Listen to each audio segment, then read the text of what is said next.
naging caption na ito ng isang netizen, sinabi nila na masungit ang SB19.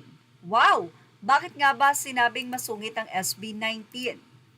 May katotohanan ba ang naging caption na ito? Anyway, narito po ang pagbabahagi natin sa nasabi nga pong kwento ng isang 18.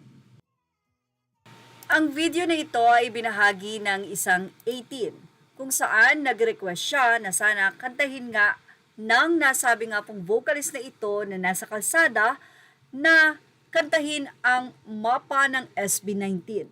Yes, pinaunlakan naman ng nasabi nga pong singer ang request na ito ng isang 18. At sa kanyang caption, inilagay niya na masungit ang SB19. Bakit nga ba? Part 2, masungit ang SB19. So yun na nga, nag-antay pa rin ako at nagbaka sakali hanggang sa after ilang songs na ni-request sa kanila, narinig ko ang intro pa lang alam ko na mapa ng SB19. Tinapos kong pakinggan ang kanta and napangiti na lang after ng song lumapit sa akin yung isang member. Ang hirap po kasi kantahin ng songs ng SB19, kaya wala nang nag-a-attempt sa amin na kantahin ng songs nila. Nag-thank you naman ako dahil pinagbigyan naman nila ang request ko. Hindi perfect but at least they accepted the challenge. Naunawaan ko na kung bakit nasabi nila na masungit ang SB19. Ha ha ha ha.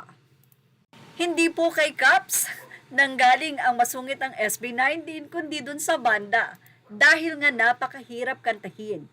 Well, suggestion naman ng iba, sana tinulungan nung mga ka-member dahil ang kantang mapa ay binubuo ng 5 miyembro na may iba't ibang boses. Talagang mahihirapan kung isosolo mo ito, especially sa mataas na part. Ganun pa man, nakakahanga pa rin dahil sa kabila ng mahirap kantahin, ay inaccept ang challenge ng isang 18. Anyway, narito naman ang naging komento ng mga fans na medyo nag-init ang ulo sa caption. Pero sabi nga, huwag magbase sa caption lang, basahin ang buong storya. Kaya naman, say nila, nakuha ang inis ko sa caption mo, Caps. Sa taas na masungit ang SB19. Tumaas ang kilay ko ba't binasa ko sa baba sa part 1 at part 2, okay, natawa ako, ha ha ha. Butit nagbasa ako bago pa kita masapol. Mahirap talagang kantahin lalo if solo. Kahit sa video okay, hahabulin mo kasi yung 5. Silang kumakanta tapos ikaw isa lang. And then pag lalaki naman ang kakanta, mahirap din kasi most of the SB members ang tataas ng boses. Kaya nga sila sumikat kasi di basta-basta ang talents nila. Same experience dito sa Zamboanga City Boulevard. Nag-request ako any SB19 song. Ang hirap daw kantahin ng SB19 songs, pero nag-effort pa rin silang kantahin ang mapa. Maganda yung mga kanta ng SB19. Yun nga lang, mahirap talagang kantahin. Grabe kasi yung signature skills nila. Hindi magagaya. To you, kuya, you did very well sa pagkanta ng songs nila. Say naman ang isa pa, ang hirap naman kasi talagang kantahin yan, lalo at isa ka lang. Pag 5 tao din yung kanta, need gumawa ng sariling rendition na pang solo para siguro makanta ang songs nila. Kudos kay kuya na tinry niya kantahin kahit hirap siya. Say pa nila, kasi ginagaya nila ang SB. Unique ang mga boses nilang lahat. The challenge is to sing the songs in your own way.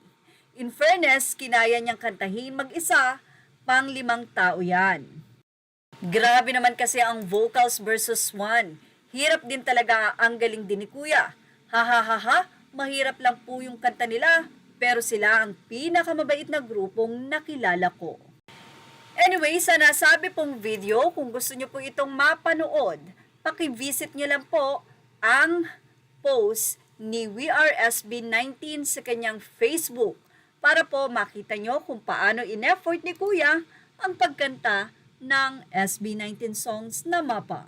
At yan ang ating Showbiz Snap update. Images are all credit to the rightful owners. Please like, share, and subscribe.